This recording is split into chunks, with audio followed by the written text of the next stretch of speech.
This is Hollywood.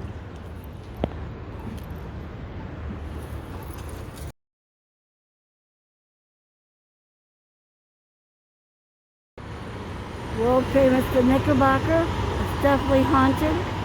The Hollywood Knickerbocker Hotel and Apartment is located at 1714 Ivar in Los Angeles. It's a historical former hotel, now currently a retirement home. The Knickerbocker formerly was designed in 1923 by architect E.M. Fraser in the Spanish colonial revival style. The building was built as a security apartments but never opened. It was finally completed in 1929 and rechristened the Hollywood Knickerbocker Hotel in June of 1929. The hotel catered to the region's nascent film industry and is a site for some of Hollywood's most famous dramatic moments.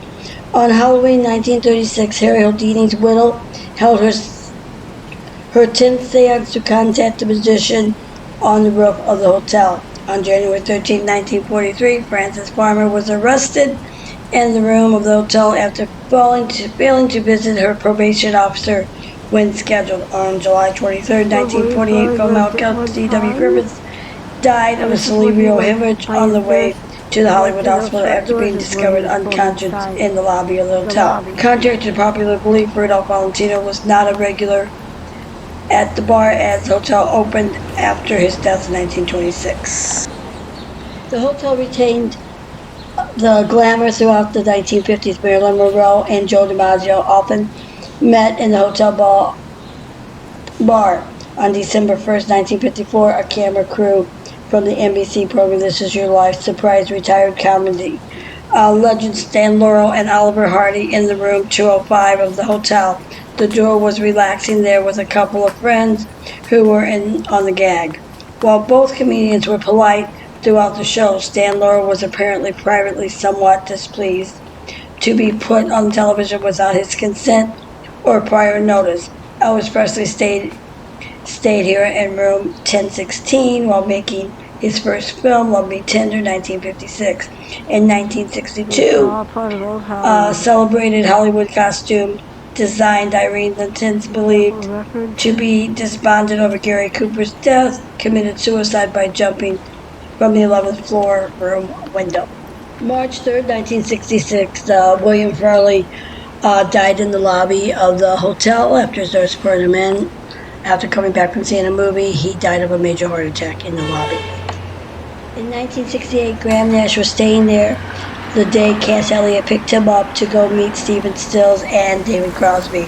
By the late 1960s, the neighborhood had deteriorated and the hotel became the residence of primarily for drug addicts and prostitutes. In 1970, a renovation project converted the hotel into housing for senior citizens.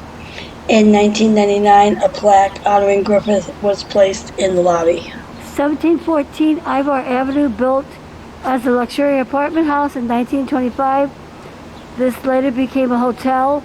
Its little room was a popular hangout for Rudolph Valentino, was often seen here dancing the tango.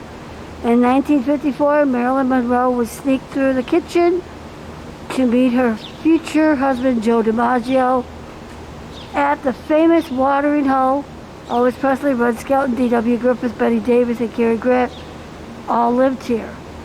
Beth Houdini conducted a seance from the roof, which would be right up there, trying to communicate with her deceased husband, Harry Houdini.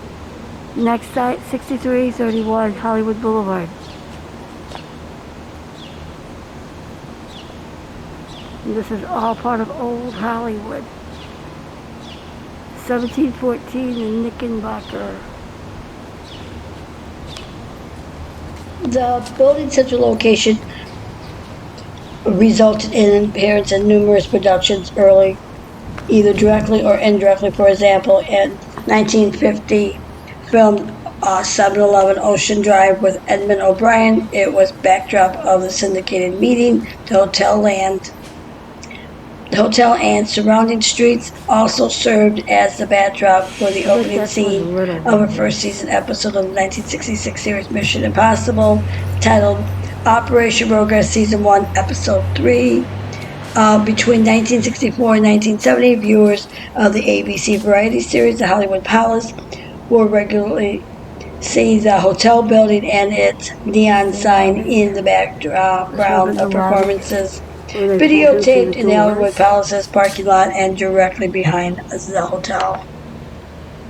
The Hotel Knickerbocker is the correct location, as mentioned in an earlier And look, video. he died right here.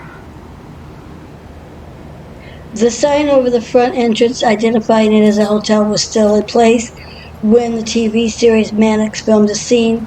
There for the 1970s episode, Only One Death, to a season 3, episode 20. And this was for Mannix.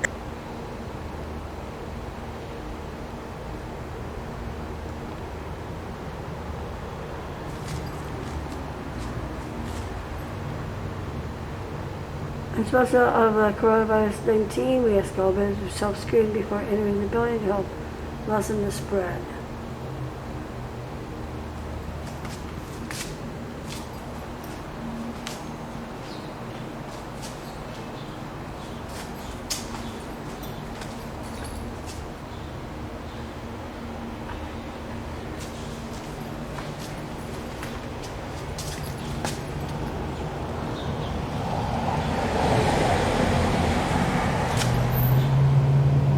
Okay, I know this place is haunted. I can feel it. Because those flowers straight ahead.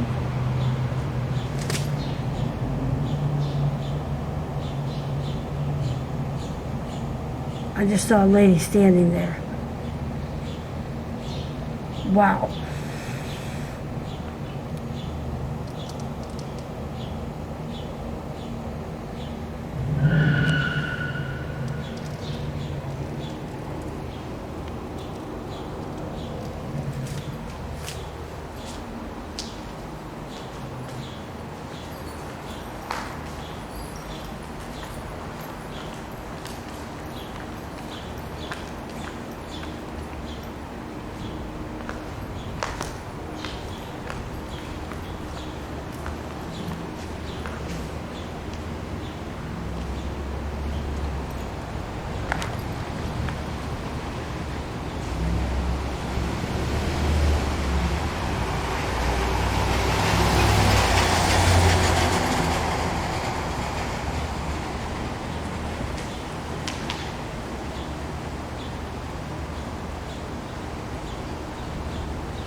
Many celebrities lived here, built in 1925.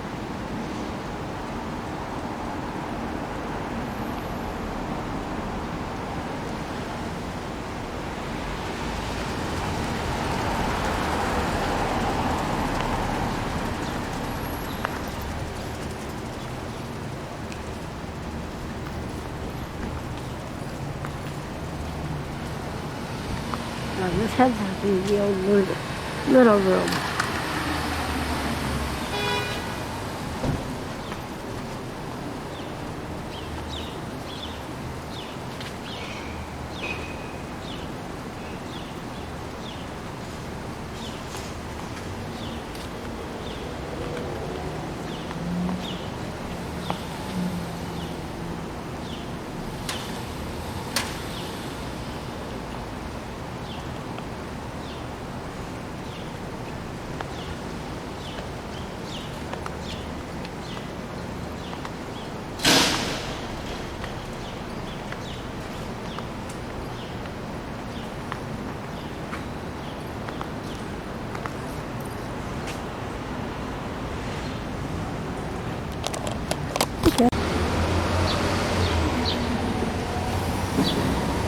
And more of a Knickerbocker right there. See if the vine shows.